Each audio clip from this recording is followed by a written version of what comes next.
Christian Horner's hilariously short excuse for Max Verstappen's penalty as title hopes get thrown into a pit stop blender.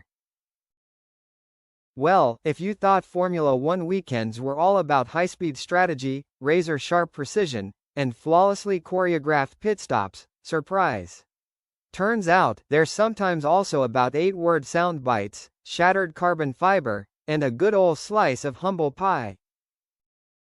Let's set the scene. It's the Miami Grand Prix sprint race. The weather is doing that dramatic wet but not too wet thing F1 fans know and dread. Max Verstappen, our multi-time world champ and general destroyer of dreams, dives into the pits to swap his intermediates for slicks. Totally normal move, right? Except, Red Bull apparently decided it was, launch your driver into traffic, hour. Verstappen got released right into the path of Mercedes' fresh-faced rookie, Kimi Antonelli.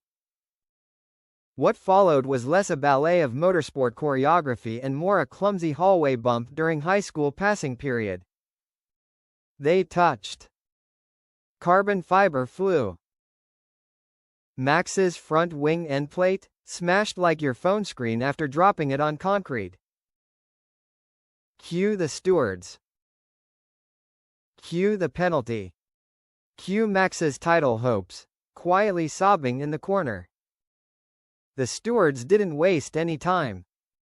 Verstappen was slapped with a 10-second time penalty for what's lovingly known in the biz as an unsafe release. 10 whole seconds. Which, in F1 terms, is the equivalent of showing up to your wedding 10 minutes late and discovering someone else already said, I do. Now, here's where things get spicy. Sky Sports F1's Ted Kravitz, ever the brave soul, caught Christian Horner during his post-pit wall power walk back to the Red Bull garage.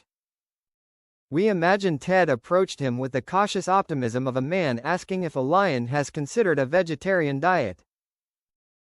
His question? What happened in that chaotic pit lane moment? Horner's response? Drum roll please. Yeah, look, human error. We'll learn from it. 8 words. No drama. No frills. Basically the verbal equivalent of a shrug. Thanks, Christian. Very illuminating. Now let's pause and take this in. Verstappen, who was just minding his own business driving very, very quickly, got slammed with a penalty he didn't cause. The guy's just trying to win his 5th consecutive championship, for crying out loud. And his own team releases him like a bowling ball into traffic. Imagine being Max and hearing your team principal call it human error. It's like getting dumped via text and the only explanation is, you get it. But wait, there's more. This little oopsie couldn't have come at a worse time. With Lando Norris and Oscar Piastri, McLaren's new golden children, taking the top 2 spots in the sprint, Verstappen now trails Piastri by 19 points. 19. That's not just a gap. That's a full-blown canyon. And with McLaren looking red-hot heading into qualifying, Max might end the weekend needing not just 1 win to catch up, but maybe 2 and a favor from Lady Luck herself. Still, Horner tried to smooth things over in his usual diplomatic, PR-friendly style. Just kidding, he pretty much said, we messed up. Moving on. But the fun didn't stop there. In the post-race interviews, Verstappen faced more questions. Because what's a little public embarrassment without a microphone in your face, right? Sky Sports F1 asked if this disaster was somehow linked to Red Bull's recent pit stop issues. You see, back in Bahrain, the team had some problems with their automatic pit exit lights. A little hiccup that cost both drivers a chunk of time and a small piece of their sanity. Verstappen wasn't having it. He shut it down faster than a dad turning off the Wi-Fi. They have all been different incidents, he explained. You can't compare these things. Translation. Stop digging, guys. This hole is deep enough. He went on, trying to stay calm and carry on. We all don't want that to happen, but it happened. It's something we need to investigate, but I'm just happy no one got injured.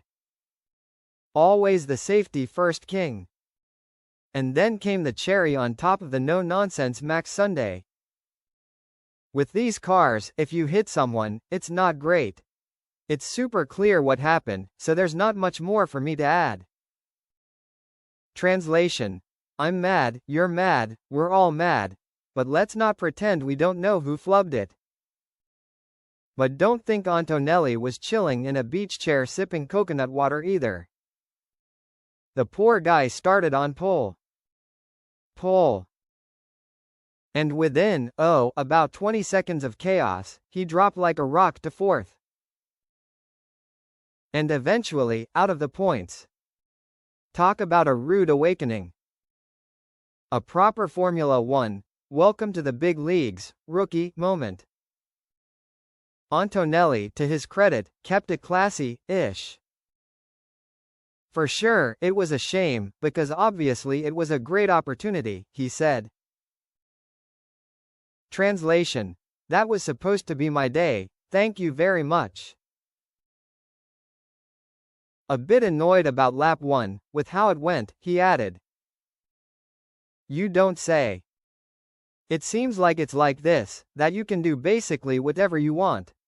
So it's good to know for the future. Ooh, spicy. That's F1 driver speak for, someone owes me a pizza and an apology. Definitely it's a shame, but luckily we have a qualifying to bounce back. Atta boy. Brush it off. Grab another helmet. Let's do it all again. So, where does that leave us? Red Bull is looking just a smidge shaky at the seams. Christian Horner is perfecting the art of the micro-apology. Verstappen's championship lead has evaporated faster than a rain-soaked pit lane in the Miami sun. And McLaren? They're not just knocking on the door, they've kicked it off the hinges. The moral of the story? In Formula One, you can be the fastest driver, have the best car, and the sharpest instincts. But none of that matters if your crew accidentally punts you into another car while changing your tires. 1 second you're leading a championship. The next, you're doing damage control while someone named Oscar runs away with your trophy dreams. And hey, as Horner said, human error. We'll learn from it. Let's just hope the learning curve doesn't flatten Max's title hopes entirely. Because while human error may be part of the game, so is winning. And Red Bull better figure out how to do the latter before McLaren turns this into their victory parade.